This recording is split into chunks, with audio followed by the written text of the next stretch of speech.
Hey, this is Sean with the Atlanta Tennis Podcast, powered by Go Tennis. Check out our calendar of Metro Atlanta tennis events at letsgotennis.com. And if you're a fan of Bull Shark Sports, go to shop.letsgotennis.com. Get yourself a hoodie or a hat.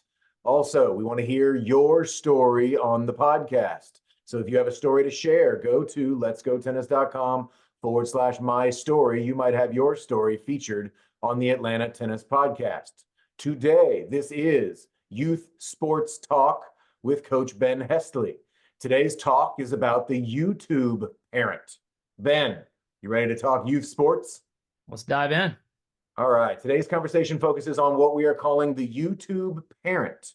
This is the parent, or it could be an adult player that goes online, finds information about said sport, tennis, soccer, whatever it is, which isn't inherently bad. It's actually a good thing. But then they turn it into a bad thing by attacking their coach with this information and with aggressive questions and expectations. So as a coach and a parent who spends at least some of your professional life studying other coaches, Ben, I'm sure you've experienced this. So where do you want to start? Well, first of all, I use YouTube a lot, and I've said this in shows before. I find a lot of great value in YouTube. I use it for confirmation. If I have an idea, I'll quickly search, see if other people are thinking the same thing I do. There's people that I follow that I enjoy watching and learning tips from. So there is a lot of value in that. There's just a lot of content, and you need to know how to navigate that content and find things that work for you, rather than just pulling the latest, greatest thing you just saw on the recent or most recent Facebook reel, or Instagram feed, and go, hey, we have to do it this way now because this is the latest, greatest thing. And I don't want my kid to be left behind. Or if an adult player, I don't want to be left behind. So I'm going to go do this. And we don't know if this is really good for us or not. And that's a good way to put it, because it may be good, it may not be good, it may not be the right time, which is usually what the parent isn't going to understand in that argument or that conversation with the coach. So as coaches, we understand progressions. We understand where you start with things. In any sport, it's always you got to learn this before you learn that. And sometimes the coach goes out and says, all right, well, now we're going to make the next step and we're going to move to this next thing. And my example, it's a fun story to tell because we got through it rather well because I'm very respectful of the online information. One, we do it. We're part of that world. But also when we go, we have a parent that comes back and says, hey, I checked out Pete Freeman online, who's a friend of the show, or an Ian Westerman, and said, well, he says I should do this. I had a parent come to me as a coach. I'm working with their kid. They're a beginner, but just starting to learn topspin, like in that range of beginner. And he came in and said, well, I've been watching a lot of Emma Raducanu. I'm like, all right, good. So you have that target. You have that thing you want your child to look like. He says, and then the foot needs to move like this in this situation. And I said, okay, I personally don't take offense to the fact that he was trying to tell me how to do my job. And I just said, okay, well, there's your target. I said, yes, I don't mind that move at all. It's also not a thing we can do right now because the kid's 9. We're not there yet. Not that some 9-year-old isn't there yet, but the child was 9. We're not there yet. I need her to figure out these 7 things. And I ended up laying out all of the things that I thought she needed to know before the foot needed to do the thing. Now, in baseball, do you have that same reaction, or softball? Or I know we use our own sport often as examples in this, but I can only imagine it's like, well, I need somebody to be able to jump and turn left and twist their hip as they shoot the fading away jump shot. Like, your kid's 7. Isn't there's a time frame for these things, right? Well, yeah, and it's called development for a reason, right? We're developing, and so your kid, I had this conversation with a parent this week, as a matter of fact, your child's baseball swing at 7 is going to look dramatically different than it does at 14. His or her swing at 14 is going to look dramatically different than it did at 11 or 12. It's developing. You'll have some kids that are early developers, right? They pick it up. And a lot of time, we talk about this a lot. And we look at that kid and we're like, oh my God, that kid's like an amazing athlete. He is just he's naturally gifted, right? And there's a lot of biology to it, right? And yeah, sure, maybe that kid really does we talked about this last week on the show about exposure and like, yeah, maybe that kid whose father was a professional baseball player, he probably has been to a bunch of baseball games and he's probably watched a bunch of baseball on television and he's just organically been ingrained in the sport. So when he hops in a batting cage, he kind of knows what that situation is supposed to look like and can kind of act accordingly, right? And so a lot of kids that are super naturally gifted at these young ages, they've just had a lot more practice than other people, right? Maybe their body, they can sequence their body a lot more fluidly than some other kid. So they look really seamless. And like we said, this kid's got great technique.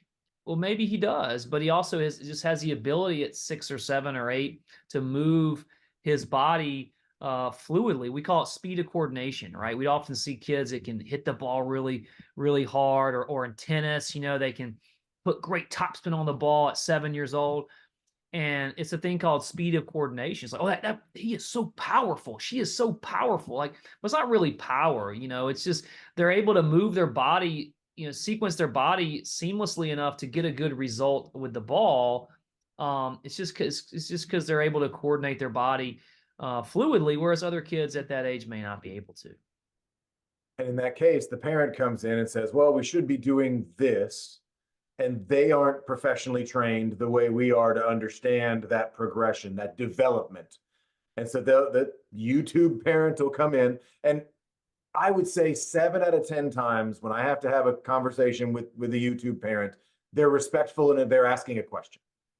And that would be my suggestion to you as the parent. I'm looking at you, parent. That's if you've got this information, go check it, learn everything you can. Learn everything you can. There's so much information out there. It doesn't mean you have to become Richard Williams and think you've got to be that next coach, that next parent coach. You don't have to figure it all out. But what you want to do is go to that coach respectfully. We remember the scene in the Richard Williams movie where he's rude to the coach, telling his dog, oh, just stay open, forget what the coach is saying. Open stance, right. Forget just being a jerk. It was amazing how well he was unlikable in that movie. But that's not the parent you want to be, because you look at it, you see success there.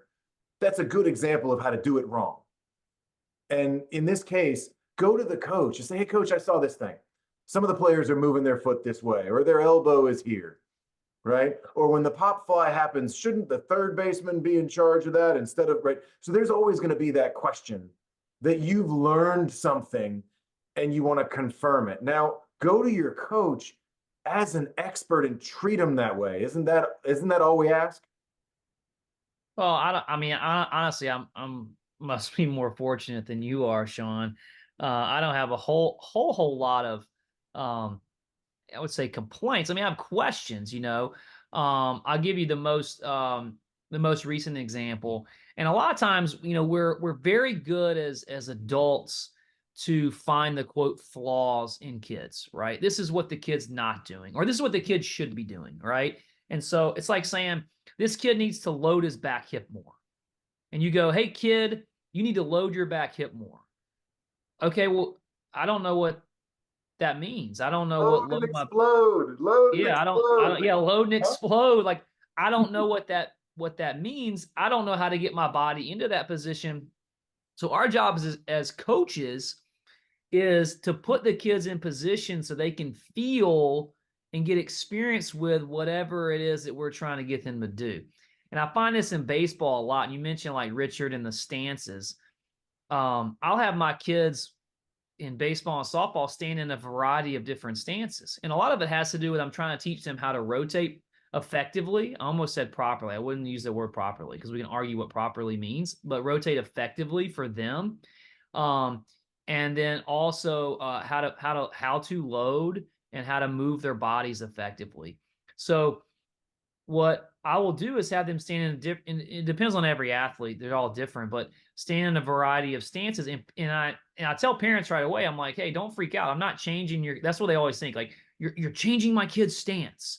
Same with like serving or forehands and tennis. Like you're changing their stance. Like, no, I'm just, there's certain things I can do, and I put your kid in a position so they can feel what we want them to feel, you know?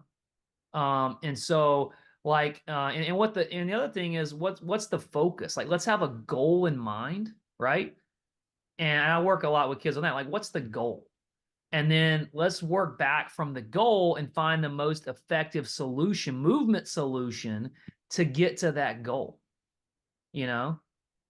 I like that a lot. I'm going to keep, I wrote it down, is effectively versus properly, because that brings up the point that, is there not one way to do it right? If I teach a baseball swing, or if I teach a penalty kick in soccer, or I'm teaching the jump shot, is there a single act that is correct compared to any other act?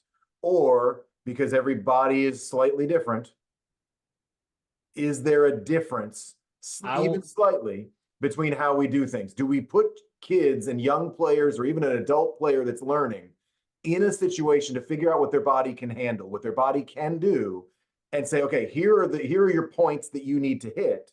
But then at some point, they're just going to personalize. yeah. Well, I can also tell you that you'll see like online. We're talking about online. We'll do online. A lot of times they'll show a player, professional player or something. And here's how they do it. And I think I remember, what was the company? iCoach. It was iCoach, right? There's Coach's Eye and there's iCoach. Is Coach's Eye the T, and the iCoach is, or not Dartfish. I'm sorry. iCoach is a video analysis tool, but Dartfish was one I think that had the side by side where you could take a pro player like Roger Federer or Andre Agassi or whoever you want, and put a side by side with your player and the pro player and see what the similarities were. And I will tell you, like, they'll be, oh, like you mentioned, like, oh, this player he does it this way, so we have to do it the way they're doing it because they're a professional. And I guarantee you, we could find another professional that does it completely opposite of what you're doing, right? I'll give you a good example. Years ago, I had a parent who had a coach. The kid was in our program, but he would do private lessons with, whoever, Joe Schmo Pro, and the mom was the type that was always trying to stir the pot, right? And so she would come to us and say, hey, coach's child, or I saw online that the pinpoint stance is like, that's the have to stance for serving. He has to hit pinpoint. And we laid out several of the elements you mentioned before, like in your 7 steps, like he has to hit steps 1 through 6 before he can do 7. You want him to be on 7. He's on 2 right now. You're just not there yet. And same with this kid. I'm like, this kid can't even walk without falling over half the time. Why doesn't he have Okay. top speed? And I mean, I remember having this kid run across. I said, "You need to run across the court," because he would like stomp his feet when he ran. It's super loud. I'll say, "Hey, let's practice running across the court and not make any noise, like really quiet steps." So we're at that level of athleticism. So when he does a pinpoint stance, she's like, "Who does a pinpoint?" I said, what's his success rate?" And she says, "Well, we get to have a conversation, but he hits a lot of balls in the net." Well, yeah, because he's almost falling down trying to serve because his feet are close together. And those of you who are watching who don't know it, a pinpoint stance, there's 2 basic types of serve stances. There's pinpoint and platform.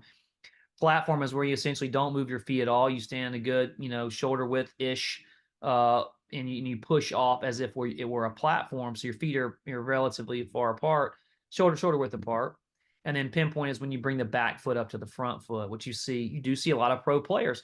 My argument, though, has always been there's 2 players who don't do the pinpoint, who serve out a platform. They're the 2 arguably best. Actually, let's throw 3 in there because Novak doesn't pinpoint either. Pete Sampras and Roger Federer, arguably 2 of the best servers of all time, serve out a platform. And that was my thing. This pinpoint thing came around, 15, 20-ish years ago, and was the new cutting edge thing of how you serve. And it's not When you slide the back foot yeah, forward. when you I've read arguments online, parents and coaches going back and forth. Well, he needs to slide the foot forward during this time. It's like, are you serious? This is where you're diving down into, thinking that this is the one little aspect that's going to fix your whole child's career. Yeah. And it's fascinating because they just don't understand that there may not be only one right way to do it. And we have a drill that we do in baseball. It's called the Babe Ruth drill. And if you ever watch videos of Babe Ruth or still photos even. Babe Ruth, and we talk about like elbow up is that's a big common like phrase in baseball, like elbow up. Babe Ruth had his hands down at his waist a lot, and his back was almost turned to the pitcher. And Babe Ruth hit a lot of home runs, And that's and the anecdotal side, right? Because I can just go look at Daniel Medvedev and say, well, look, nothing matters because yeah, clearly, exactly. forget it all. Just do whatever you can. But those sometimes the example just it doesn't point out, hey, you can also do it this way. I don't think there are young kids out there that are trying to be like Medvedev, but you're going to have a lot of kids out there that say, well, no, I'm going to be more like Rafa than Roger. But since there is a difference there and we understand that, why are we fighting over the elbow at a certain point and people trying to gain coaching respect by saying, no, no, no, this is better than that is Yeah. always interesting to me. To have, and a lot of times it feeds the adult ego, Hmm. not helping the child, right? We could have, if we want to sit in a room and have a conversation about technique and mechanics and all this stuff and where the hands go and the elbow go and how's the shoulder move and how do we load, how do we transfer energy in our body, we can have all those conversations, but the bottom line is we got to help the kid, we got It's to got to be help child specific, the player player get specific. better. Absolutely. And if the player, your job as a coach and really a parent is to put that player in position to get better instead of having conversations that are honestly just at sometimes just unnet. I don't even know what the word is, not helpful. Let's put it that way, right? Yeah. And I'll phrase it this way because I know we're trying to wrap up here.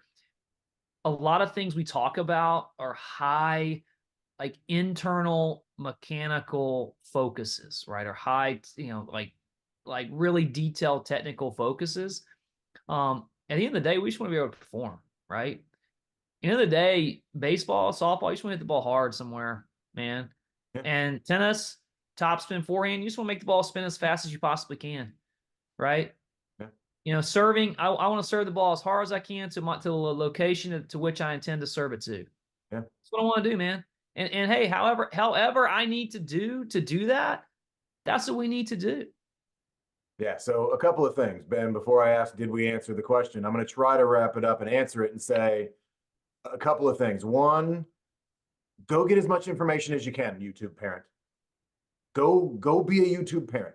Go learn as much as you can. If you're going to be that person, if you're going to do that, go learn as much as you can. And I think that's great. Understand there is no one right answer because your child might need specifically something that the generic information online isn't going to give you. I go back to one of our 10 minutes of tennis where we ask the question, is your serve really your serve? If you were taught by a coach to do it a certain way, but nobody figured out how you throw a ball before they taught you to serve, you might have the wrong serve. It doesn't mean it's serving wrong. It just means it's wrong for your body. And Yeah. those kinds of things that really only a coach is going to be able to help you with unless you're going to go figure out all of these things. You might as well be a coach yourself. So go get a lot of information. I like it a lot, but then go be respectful with your actual coach. If you're going to pay somebody, assume this is their career or their job and they're good at it. Treat them with respect when you bring this information in. So that's kind of my little rant at the end. Ben, how do we do question? Yeah, I think we did well. I mean, there's a lot of great stuff online. It's just like anything else, right? It's like our parents told us don't believe everything you read, don't believe everything you hear. That just means Half of what everything you out there. see. Yeah, I mean, and that's not to say it's not good. It's just maybe not applicable for you, or you're not there yet. And I think a lot of times we just get the cart before the horse, and in a lot of ways, and especially in this sort of competitive parenting market that we're in right now, just Competitive parenting, right? relax a little bit, let your kid develop in a way that's appropriate and for him or her. And you'll know because they're having fun, they're asking for more, and they want to keep playing. That's how you'll know it's working. That's your goal.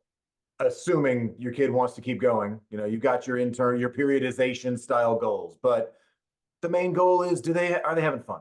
Because otherwise, really, are you just torturing your child? At that point, we got to have a different conversation. Ben, Fantastic. Thank you so much. This has been Youth Sports Talk with Coach Ben Hesley. I appreciate it. We'll see you next week. All right. Thanks, Sean. Have a great day, everybody.